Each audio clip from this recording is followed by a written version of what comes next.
He has offspring. This is one of my kids. I have a contested will in my future. I'm gonna sue you. And everyone involved with you! You exhaust me. Yeah, so I wanted to dive right into your film. You are dealing with such an amazing ensemble: Peter Dinklage, Shirley MacLaine, Danny Glover, Matt Dillon, just to name a few. I want to get your thoughts on what it was like to work with such an impressive, outstanding cast here. It was great, obviously great, and very thankful. I've been directing commercials for 30 years, for a long time. Never, obviously in commercials, you don't work as much with actors of that caliber. And so it was quite the experience, and really a highlight so far of all that I've done, for sure.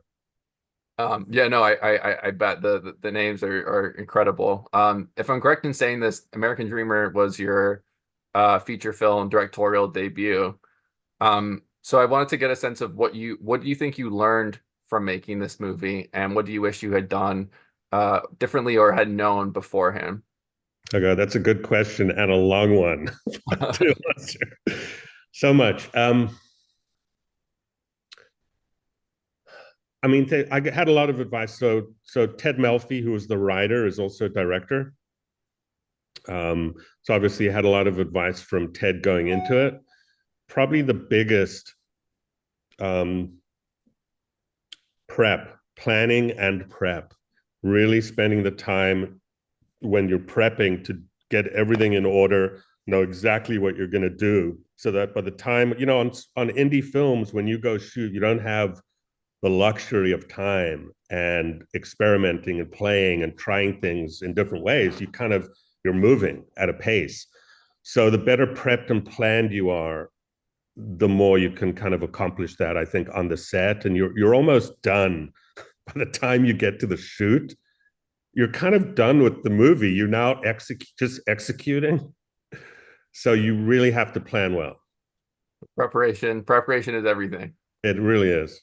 Going off that question, then, a lot of our followers and people who frequent our website are aspiring filmmakers, people who are hoping to get into the film industry. I'm wondering, based on your work on American Dreamer, if you have any advice or thoughts for aspiring filmmakers who haven't had the chance to make a feature film just yet. I do. So I've been directing TV commercials for about 30 years, 25, 30 years, and this is my first film. I would say I wish I had earlier in my career just been making films, short films, anything. I wish I'd been writing more. And I wish I'd just gone out and in a way that commercials was that for me. But I wish I really I was always kind of waiting. I was waiting for like the perfect script with the perfect actors, with the perfect kind of, and I wish I didn't do that. I kind of wish I had just gone in not expecting everything to be perfect, because nothing ever is. And I think I try and teach my kids that, like, fail. Like, I wish I'd gone and failed at things and not waited and waited and waited, because you can spend a life waiting. Mm-hmm. So I would say for filmmakers, keep writing, keep shooting. Don't worry if it's good or bad. Yeah, just create. Yeah, absolutely. No, I think that's amazing advice, and echoes what I've heard from similar filmmakers. Circling back to this movie, though, in particular, I noticed that there were a lot of strands of other films that I've really enjoyed, like black comedies, a little bit of Little Miss Sunshine there, The Graduate as well, other films.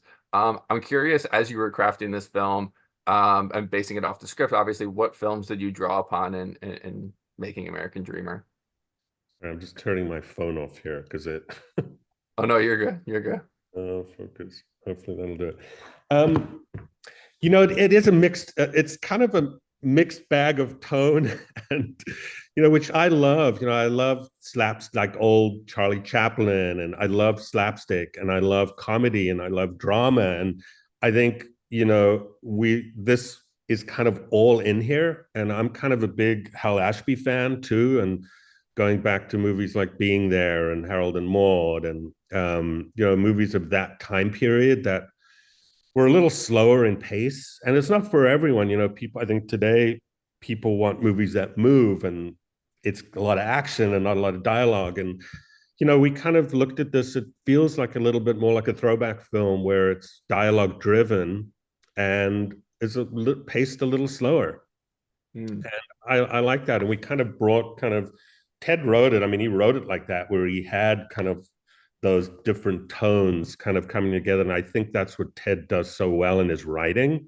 And if you go back and look at St. Vincent that he wrote, had a similar kind of tone to it.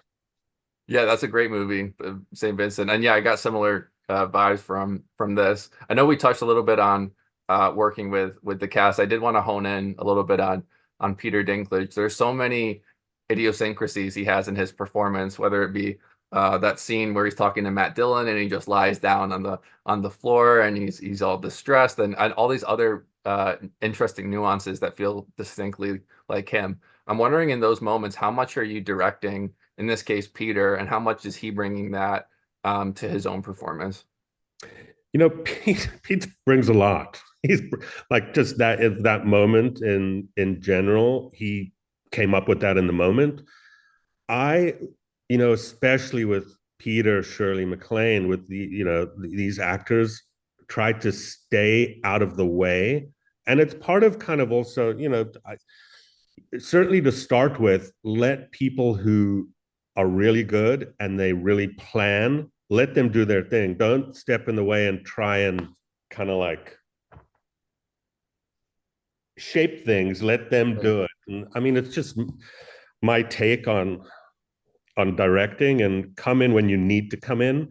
And clearly with Pete, I'll just say, with Pete and Shirley and really all the great actors in the film, they were great from take one. You afforded them that autonomy, though, to bring things to your to their performances. I did want to ask, then we spoke about Peter Dinklage. Shirley MacLaine is this legend in cinema for decades. And I think she complements Peter Dinklage's performance so brilliantly. How did she become involved in the film? So Peter signed on first. And the film was written, just so you know, Ted wrote this with Peter and Shirley in mind. It's written for them. And you can tell in the writing, certainly with Shirley's character, the way she talks about other lives, and it's just going into her life. So when she read it, she had always wanted to do something with Peter. That's the first thing she said. I really would love to be in a film with Pete, and I feel like this was written for me, which it was. So she really kind of connected to the material and was really kind of excited to be working with Peter. It was meant to be then, it seems like. As a final question here, so the first two acts have a certain tone, and then without getting into spoilers, the third act takes a shift. It becomes more, I guess, heartfelt, and you see the two characters who are kind of at odds be a little closer and warm. I'm wondering how you, obviously based on the script, but how you as a director constructed that tonal shift in the film, and how you made that as seamless as you did. It was firstly, it was written like that, but I'll say one thing about what I learned from shooting a movie. Sometimes you think but you don't always know how things are going to play. And a lot of a movie's put together in editing. Right. So it's three, from what I learned, you have three parts. You have that writing part and planning, you have executing, and then editing is rewriting. Because you're really looking at what you thought was going to work, and you may have to go in and restructure things. Ultimately, I like that heartfelt, like for me, that was a big part of this film. And it could have been nice to have some other lighter hints later, you know what I mean, to kind of bring that comedy through to the end. I don't know. I mean, we'll see how everything plays. But to me, the heart of the film is what we kind of ended on, and that's where kind of we wanted it to be. Yeah, and a fitting end. It kind of leaves the audience in a really nice place.